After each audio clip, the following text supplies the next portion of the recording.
बिस्मिल्लाहिर्रहमानिर्रहीम। मुहम्मद सरफराज दोस्तां दी खिदमत च फिर हाज़र ते मेरे नाल ने डॉक्टर बाबर साहब। ये डंगरां दे मवैशियां दे सियाणे डॉक्टर है ते महकमा जिहड़ा हैगा साडा लाइफ स्टाक उहदे विच ये मुलाजम भी हैगे आ।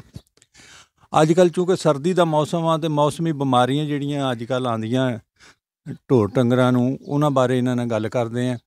डॉक्टर साहब अस्सलामु अलैकुम जी। वालेकुम सलाम। डॉक्टर साहब ये दसो, ਪਹਿਲਾਂ ਤਾਂ ਤੁਹਾਡਾ ਸ਼ੁਕਰੀਆ ਜੀ ਤੁਸੀਂ ਟਾਈਮ ਦਿੱਤਾ।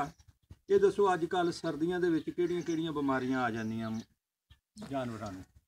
ਬਿਸਮਿਲ੍ਲਾਹਿਰ ਰਹਿਮਾਨਿਰ ਰਹੀਮ। ਬਹੁਤ ਸ਼ੁਕਰੀਆ ਜਨਾਬ ਤੁਹਾਡਾ ਵੀ, ਤੁਸੀਂ ਸਾਨੂੰ ਮੌਕਾ ਦਿੱਤਾ। ਵੇਖੋ ਜੀ, ਸਰਦੀ ਦੇ ਵਿੱਚ ਕਾਫੀ ਬਿਮਾਰੀਆਂ ਆ ਜਾਂਦੀਆਂ ਨੇ। ਅਸੀਂ ਚੰਦ ਇੱਕ ਦਾ ਜ਼ਿਕਰ ਕਰਾਂਗੇ ਜੀ, ਜਿਹਦੇ ਵਿੱਚ ਸਰਦੀ ਦੇ ਵਿੱਚ ਨਮੂਨੀਆ ਹੋ ਜਾਂਦਾ ਹੈ। ਉਸ ਤੋਂ ਬਾਅਦ ਦੂਸਰੀਆਂ ਜਿਹੜੀਆਂ ਇੱਕ ਬਿਮਾਰੀ ਡਾਇਰੀਆ ਹੋ ਜਾਂਦਾ ਹੈ, ਪੇਚਿਸ਼ ਲੱਗ ਜਾਂਦੇ ਜਾਨਵਰਾਂ ਨੂੰ। ਤੀਸਰੇ ਨੰਬਰ 'ਤੇ ਜਿਹੜਾ ਅੱਜ ਕੱਲ੍ਹ ਜਿਹੜੇ ਫਾਸਫੋਰਸ ਦੀ ਕਮੀ ਦੀ ਵਜ੍ਹਾ ਤੋਂ ਇੱਕ ਬਿਮਾਰੀ ਹੋ ਜਾਂਦੀ ਹੈ, ਸ਼ਟਾਲਾ ਵਗੈਰਾ ਅਸੀਂ ਜਿਹੜਾ ਪਾਉਂਦੇ ਹਾਂ ਉਹਨੂੰ ਸ਼ਰਕਣ ਕਹਿੰਦੇ ਨੇ। ਇਹ ਤਿੰਨ ਬਿਮਾਰੀਆਂ ਜਿਹੜੀਆਂ ਸਰਦੀ ਦੇ ਵਿੱਚ ਬਹੁਤ ਖਤਰਨਾਕ ਵੀ ਨੇ ਅਤੇ ਸਰਦੀ ਦੇ ਵਿੱਚ ਹੋ ਵੀ ਜਾਂਦੀਆਂ ਨੇ। ਅਤੇ ਪਹਿਲੇ ਅਸੀਂ ਨਮੂਨੀਆ ਦੇ ਬਾਰੇ ਥੋੜ੍ਹਾ ਜਿਹਾ ਜਾਣ ਲੈਂਦੇ ਹਾਂ। ਨਮੂਨੀਆ ਜਿਹੜਾ ਹੋ ਜਾਂਦਾ ਇਹਨੂੰ ਕਹਿੰਦੇ ਠੰਡ ਲੱਗਣਾ। ਸਭ ਤੋਂ ਖਤਰਨਾਕ ਛੋਟੇ ਬੱਚਿਆਂ ਨੂੰ ਜਿਹੜਾ ਆਪਣੀ ਲਪੇਟ 'ਚ ਲੈਂਦਾ ਹੈ, ਜਿਹੜੀਆਂ ਤਾਜ਼ਾ ਸੱਜਰ ਸੂਏ ਜਾਨਵਰ ਹੁੰਦੇ ਨੇ ਉਹਨਾਂ ਵਾਸਤੇ। ਇਹਦੇ ਵਾਸਤੇ ਸਭ ਤੋਂ ਪਹਿਲੇ ਤਾਂ ਇਹ ਹੈ ਕਿ ਜਾਨਵਰ ਵਾਸਤੇ ਜਿਹੜਾ ਮੈਨੇਜਮੈਂਟ ਹੈ, ਜਿਹੜਾ ਕਮਰਾ ਹੈ, ਰੱਖ ਰਖਾਓ, ਉਹ ਸਰਦੀ ਦੇ ਵਿੱਚ ਹੋਣਾ ਜ਼ਰੂਰੀ ਹੈ। ਦੂਸਰੇ ਨੰਬਰ 'ਤੇ ਜਿਹੜਾ ਜਾਨਵਰ ਨੂੰ ਪਾਣੀ ਜਿਹੜਾ ਨਾ ਰਾਤ ਦਾ ਠਹਿਰਿਆ ਜਾਂ ਰੁਕਿਆ ਪਾਣੀ ਬਿਲਕੁਲ ਨਹੀਂ ਪਿਉਣਾ। ਉਹਦੇ ਵਾਸਤੇ ਤਾਜ਼ਾ ਪਾਣੀ ਜਿਹੜਾ ਉਹ ਤੁਸੀਂ ਦਸਤਿਆਬ ਕਰਨਾ। ਖ਼ਾਸ ਤੌਰ 'ਤੇ ਜਿਹੜੇ ਛੋਟੇ ਨੌਮਲੂਦ ਬਛੜੇ ਹੁੰਦੇ ਨੇ ਉਹਨਾਂ ਨੂੰ ਇਹ ਜ਼ਿਆਦਾ ਬਿਮਾਰੀ ਹੈ ਜਿਹੜੀ ਹੈ ਨਮੂਨੀਆ ਦੀ ਹੈ, ਇਹ ਜ਼ਿਆਦਾ ਹੋ ਜਾਂਦੀ ਹੈ। ਇਹਦਾ ਬਿਹਤਰੀਨ ਹੱਲ ਹੈ ਕਿ ਉਹ ਜਾਨਵਰਾਂ ਨੂੰ ਫਿਰ ਗੁੜ ਦਿੱਤਾ ਜਾਵੇ, ਗਰਮ ਚੀਜ਼ਾਂ ਜਿਹੜੀਆਂ ਸਰਦੀ ਨੂੰ ਮਤਲਬ ਕਿ ਕੰਟਰੋਲ ਕਰਨ, ਉਹ ਚੀਜ਼ਾਂ ਦਿੱਤੀਆਂ ਜਾਣ, ਫਿਰ ਨਮੂਨੀਆ ਕੰਟਰੋਲ 'ਚ ਆ ਜਾਏਗਾ। ਉਸ ਤੋਂ ਇਲਾਵਾ ਅਗਰ ਇਹ ਬਿਮਾਰੀ ਹੋ ਜਾਂਦੀ ਹੈ ਜਾਂ ਮਤਲਬ ਕਿ ਜਾਨਵਰ ਕੋਈ ਬਿਮਾਰ ਹੋ ਜਾਂਦਾ ਹੈ ਤਾਂ ਉਹ ਤੁਸੀਂ ਆਪਣੇ ਪ੍ਰੈਕਟੀਸ਼ਨਰ ਨਾਲ ਜਾਂ ਤੁਹਾਡਾ ਮੁਤਲਕਾ ਜਿਹੜਾ ਇਲਾਕੇ ਦੇ ਵਿੱਚ ਸਾਡਾ ਲਾਈਫ ਸਟਾਕ ਡਿਪਾਰਟਮੈਂਟ ਦਾ ਕੋਈ ਵੀ ਫੀਲਡ ਪ੍ਰੈਕਟੀਸ਼ਨਰ ਹੈ ਉਹਦੇ ਨਾਲ ਤੁਸੀਂ ਰਾਬਤਾ ਕਰ ਸਕਦੇ ਜੀ। ਦੂਸਰੇ ਨੰਬਰ 'ਤੇ ਡਾਇਰੀਆ ਜਿਹੜਾ ਹੈ ਇਹ ਖਾਣ ਪੀਣ ਤੋਂ ਵੀ ਹੋ ਸਕਦਾ ਹੈ, ਸਰਦੀ ਦੀ ਵਜ੍ਹਾ ਤੋਂ ਵੀ ਹੋ ਸਕਦਾ ਹੈ। ਇਸ ਡਾਇਰੀਆ ਦੇ ਵਿੱਚ ਜਿਹੜਾ ਤੁਸੀਂ ਜਿਹੜਾ ਰੋਕਥਾਮ ਹੈ ਇਹਦੇ ਵਿੱਚ ਜਾਨਵਰ ਨੂੰ ਜਿਹੜਾ ਚਾਰੇ ਦੀ ਜਿਹੜੀ ਰੂਟੀਨ ਹੈ ਉਹ ਤੁਸੀਂ ਮੁਨਾਸਬ ਰੱਖਣੀ ਹੈ। ਨਾ ਜ਼ਿਆਦਾ ਜਾਨਵਰ ਨੂੰ ਚਾਰਾ ਜ਼ਿਆਦਾ ਵੀ ਨਹੀਂ ਪਾਉਣਾ, ਘੱਟ ਵੀ ਨਹੀਂ ਪਾਉਣਾ, ਇੱਕ ਲਿਮਿਟ ਤੱਕ ਜਿਹੜਾ ਨਾ ਚਾਰਾ ਜਾਨਵਰ ਨੂੰ ਦੇਣਾ। ਇਹਦੇ ਵਿੱਚ ਡਾਇਰੀਆ ਦੇ ਵਿੱਚ ਪਾਣੀ ਦੀ ਕਮੀ ਹੋ ਜਾਂਦੀ ਹੈ ਅਤੇ ਤੁਹਾਨੂੰ ਸਾਰਿਆਂ ਨੂੰ ਪਤਾ ਹੈ ਇਨਸਾਨੀ ਬਿਮਾਰੀ ਵੀ ਹੈਗੀ, ਡਾਇਰੀਆ ਛੋਟੇ ਬੱਚਿਆਂ ਨੂੰ ਵੀ ਹੋ ਜਾਂਦੀ ਹੈ।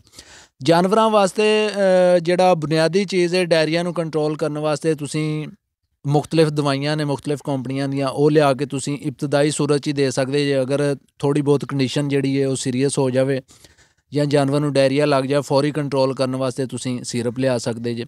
ਸਕੋਰੈਕਸ ਦੇ ਨਾਂ ਤੋਂ ਸਿਰਪ ਮਿਲਦਾ ਹੈ, ਉਸ ਤੋਂ ਬਾਅਦ ਨੋ ਸਕੋਰ ਦੇ ਨਾਂ ਤੋਂ ਸਿਰਪ ਮਿਲਦਾ ਹੈ, ਇਹ ਦੋ ਸਿਰਪ ਲਿਆ ਸਕਦੇ ਜੇ। ਉਸ ਤੋਂ ਬਾਅਦ ਇਹਦੇ ਵਿੱਚ ਵੀ ਅਗਰ ਵੇਖਿਆ ਜਾਵੇ ਤਾਂ ਜਾਨਵਰ ਨੂੰ ਗੁੜ, ਦੁੱਧ, ਘਿਓ, ਇਹ ਚੀਜ਼ਾਂ ਜਿਹੜੀਆਂ ਤੁਸੀਂ ਦੇ ਸਕਦੇ ਜੇ। ਨੰਬਰ 3 ਇੱਕ ਬਿਮਾਰੀ ਦਾ ਜ਼ਿਕਰ ਕੀਤਾ ਸ਼ਰਕਣ, ਉਹਨੂੰ ਰਤ ਮੂਤਰਾ ਵੀ ਆਉਂਦੇ ਨੇ, ਰੈੱਡ ਵਾਟਰ ਵੀ ਉਹਨੂੰ ਆਉਂਦੇ, ਮੁਖਤਲਿਫ ਨਾਂ ਨੇ ਸਾਡੇ ਜਿਹੜੇ ਇਲਾਕਿਆਂ ਦੇ ਵਿੱਚ। ਹਰ ਇਲਾਕੇ ਦੇ ਵਿੱਚ ਜਿਹੜਾ ਹੈ ਨਾ ਉਹ ਹਿਸਾਬ ਕਿਤਾਬ ਹੈ। ਅਤੇ ਉਹਦੇ ਵਿੱਚ ਵੇਖਿਆ ਜਾਵੇ ਸ਼ਰਕਣ ਦੇ ਵਿੱਚ ਸਭ ਤੋਂ ਜਿਹੜਾ ਖਤਰਨਾਕ ਚੀਜ਼ ਉਹਦੇ ਵਿੱਚ ਜਾਨਵਰ ਨੂੰ ਖੂਨ, ਪਿਸ਼ਾਬ ਦੇ ਵਿੱਚ ਖੂਨ ਆਉਣਾ ਸ਼ੁਰੂ ਹੋ ਜਾਂਦਾ ਹੈ ਛੋਟੇ ਪਿਸ਼ਾਬ ਦੇ ਵਿੱਚ। ਉਹਦੇ ਨਾਲ ਖੂਨ ਦੀ ਕਮੀ ਹੋ ਜਾਂਦੀ ਹੈ, ਜਾਨਵਰ ਜਿਹੜਾ ਹੈ ਉਹ ਪਾਣੀ ਦੀ ਕਮੀ ਹੋ ਜਾਂਦੀ ਹੈ, ਜਾਨਵਰ ਜਿਹੜਾ ਬਿਲਕੁਲ ਉਹ ਬੈਠ ਜਾਂਦਾ, ਇਸ ਕਾਬਲ ਨਹੀਂ ਰਹਿੰਦਾ, ਉਹਦੇ ਬਚਣ ਦੇ ਚਾਂਸਸ ਬਿਲਕੁਲ ਘੱਟ ਜਾਂਦੇ ਨੇ। ਇਹਦੀ ਜਿਹੜੀ ਬੁਨਿਆਦੀ ਵਜ੍ਹਾ ਹੈ ਉਹ ਜਾਨਵਰਾਂ ਦੇ ਚਾਰੇ 'ਤੇ ਹੀ ਹੈ। ਜਿਹੜਾ ਅਸੀਂ ਅੱਜ ਕੱਲ੍ਹ ਸ਼ਟਾਲਾ ਇਸਤੇਮਾਲ ਕਰਨੇ ਹਾਂ ਜਾਂ ਕੋਈ ਵੀ ਚਾਰਾ ਇਸਤੇਮਾਲ ਕਰਨਾ ਹੈ ਉਹਦੇ ਵਿੱਚ ਫਾਸਫੋਰਸ ਦੀ ਕਮੀ ਹੋ ਜਾਂਦੀ ਹੈ।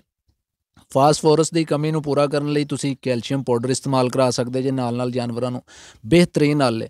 ਮੁਖਤਲਿਫ ਕੰਪਨੀਆਂ ਦੇ ਕੈਲਸ਼ੀਅਮ ਪਾਊਡਰ ਆ ਰਹੇ ਨੇ। ਜਿਹੜਾ ਮਾਰਕੀਟ 'ਚ ਜ਼ਿਆਦਾ ਅੱਜ ਕੱਲ੍ਹ ਚੱਲ ਰਿਹਾ ਨਵਾਨ ਕੰਪਨੀ ਦਾ ਮਿਨਰਲ ਚੱਲ ਰਿਹਾ, ਉਸ ਤੋਂ ਬਾਅਦ ਵਾਈਟੋ ਮਿਨਰਲ ਟੀ ਦੇ ਨਾਂ ਤੋਂ ਇੱਕ ਮਿਨਰਲ ਚੱਲ ਰਿਹਾ।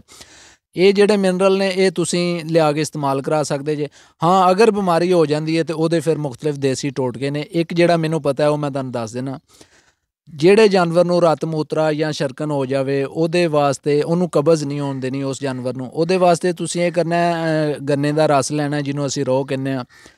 2 ਕਿਲੋ ਰੋਹ ਹੋ ਜਾਵੇ ਉਹਦੇ ਵਿੱਚ ਫਿਰ ਤੁਸੀਂ ਕਿੰਨੂ ਫਲੂਟਰ ਜਾਂ ਮਾਲਟ ਕੋਈ ਵੀ ਚੀਜ਼ 8-10 ਦਾਣੇ ਜਿਹੜੇ ਨੇ ਉਹਨਾਂ ਦਾ ਜੂਸ ਮਿਕਸ ਕਰਕੇ ਉਹ ਜਾਨਵਰ ਨੂੰ ਪਿਆਉਣਾ। ਇਹ ਇੱਕ ਦਿਨ ਵੀ ਤੁਸੀਂ ਪਿਆ ਸਕਦੇ ਜੇ।